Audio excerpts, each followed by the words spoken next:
Relato: O trabalho oculto dos médiuns. Autor: Pablo de Salamanca.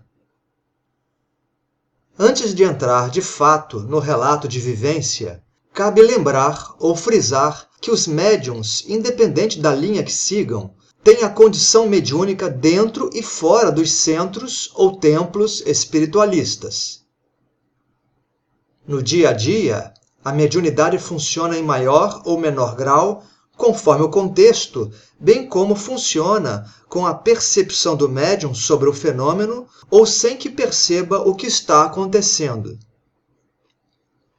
A esta atividade, fora das casas espíritas ou umbandistas, que chamo trabalho oculto dos médiuns. Este relato é um bom exemplo disso. Naquela segunda-feira, desde a manhã, eu estava com um apetite desenfreado. Em horários diferentes do dia, eu desejava comer algo, quebrando a minha disciplina alimentar tão necessária ao meu equilíbrio orgânico.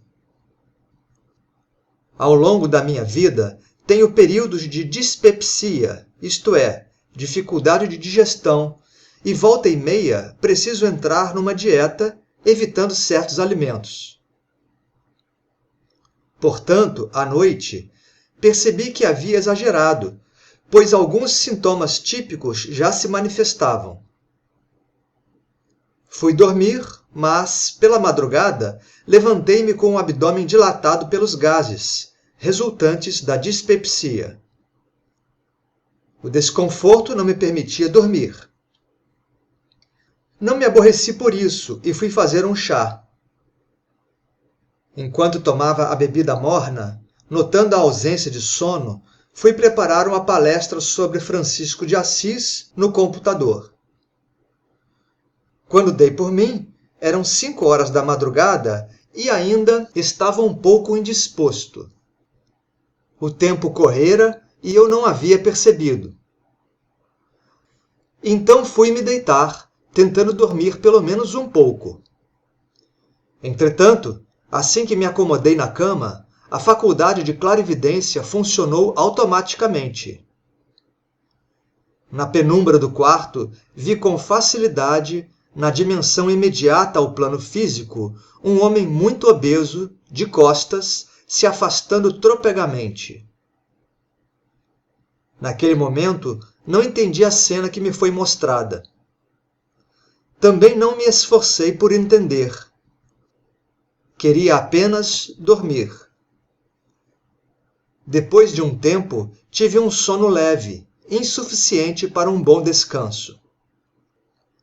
Pela manhã, já plenamente desperto, percebendo a claridade que entrava pela janela, desejei dormir mais um pouco. Contudo, o fenômeno da clarividência ocorreu de forma espontânea mais uma vez. Acabava de surgir um comprido cacho de flores pequenas, de pétalas roxas, mas com o miolo de forte cor amarela. Eram flores lindas, de uma espécie que eu nunca vi no plano terreno. Após alguns instantes de admiração, o cacho foi sumindo de cima para baixo, passo a passo. Levantei-me da cama com uma sensação boa, devido à visão, embora com o corpo cansado.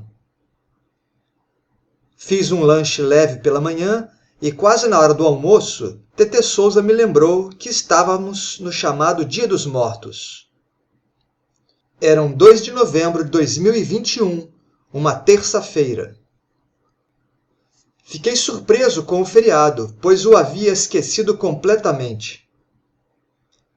À tarde, tive um lampejo. De repente entendi tudo o que acontecera comigo. Ao longo do dia anterior, eu estava acompanhado por aquele desencarnado que ainda mantinha uma forma obesa. Compreendi que a proximidade dele, ainda preso aos hábitos terrenos, me fez ter muita vontade de comer. Desta forma, exagerei e me senti mal. Na madrugada, ao me deitar, tive a vidência que mostrou ele indo embora. Depois das pouquíssimas horas de sono, me mostraram as flores, que representavam o sucesso no encaminhamento daquela alma perdida. Não raras vezes, esse tipo de espírito precisa do ectoplasma de médiuns, que é manipulado por guias ou protetores que encaminham seres em desequilíbrio. Bem, quando ficou esclarecido o que se passou, pude ouvir a gargalhada de um guardião. Ainda captei o seu pensamento. Finalmente você entendeu. Havia sido ele que me ajudou a fazer a ligação dos fatos e fenômenos de clarividência. Então, eu mesmo ri da minha distração quanto a tudo o que ocorreu. Finalizando, este é um típico trabalho oculto dos médiuns. São ocorrências como essa que preenchem uma vida mediúnica em maior ou menor grau, fora de terreiros ou templos, conforme a programação de vida de cada um. Deixo um abraço a todos. Salve Umbanda!